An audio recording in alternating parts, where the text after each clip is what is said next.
Chapter 30. It was then, at the crossing of the sea, under the cloud of the mighty God, that the nation of Israel, together with the Egyptians who had forsaken their land to serve Yahavah, underwent a baptism with me, Moses, yea, through the cloud and of the sea, and became thus the children of covenant under the laws which Yahavah Elohim would give to me, for the purpose of teaching the children of Israel to live their mitzvot as being a united people, which people had turned away from idolatry for the purpose of worshipping only the one true God, under the unity of the assembly that had been organized on the day of the Passover, even before Israel left Egypt.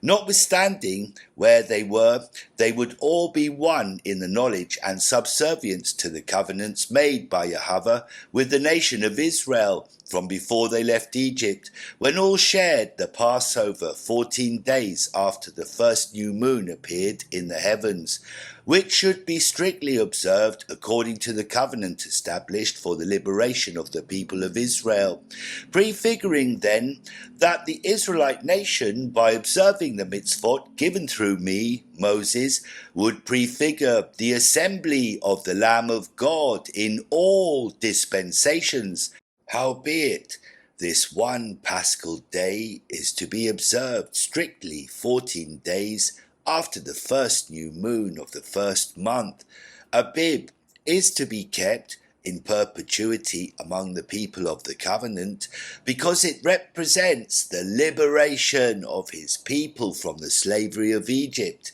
However, it is also the first day that Elohim organized his assembly from the beginning of time, and only on this day does Elohim redeem it, whenever necessary, in every time foreordained by him from before the foundation of the world. This being the terms predetermined by Elohim to organize his assembly properly on the face of the earth, just as it occurred on the day of the first Passover observed by the Hebrews in Egypt on the 14th day of the month Abib. However, the day when Elohim established his assembly in the days of Adam, he set a fixed and unchanging day for the children of mankind, without regard to the position of the moon in the heaven, to which he set out in all ages to properly organize and structure his assembly on earth, and which by chance did occur on the 14th day of the lunar calendar among the people of Israel in Egypt,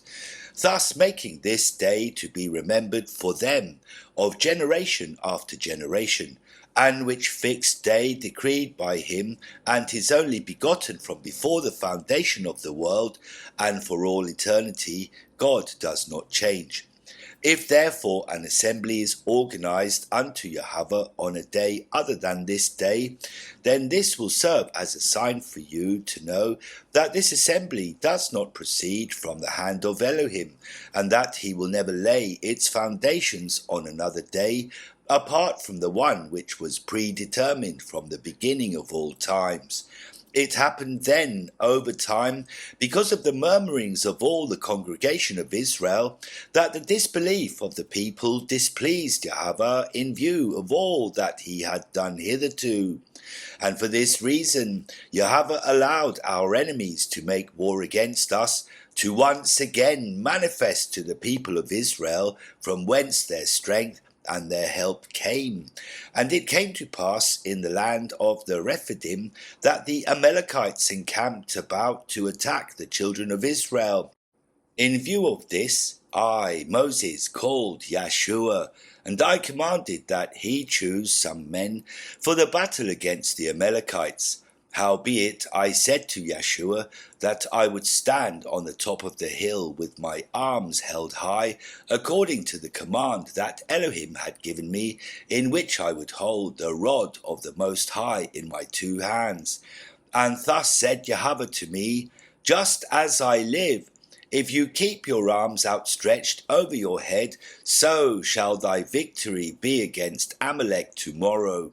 And Yeshua did as I had told him, insomuch that I, Moses, Aaron, and Hur, we climbed to the top of the hill. But being that I was advanced in years, I could not bear to remain for a long time with my arms outstretched over my head, with that heavy stick in my hands. And as soon as I lowered my arms to rest, Amalek was immediately to take over the battle. But when I lifted up the rod, Israel prevailed against the Amalekites.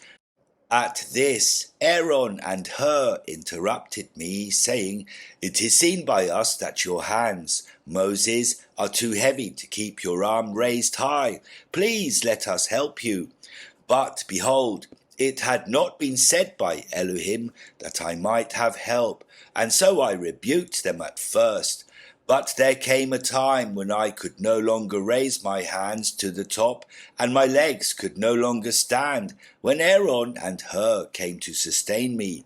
And they took a stone and put it under me, and Aaron and Hur maintained my hands raised high, Aaron on the right side and Hur on the left side, and so my hand stood firm until sundown. As a result, Yeshua defeated Amalek and his people with the edge of the sword.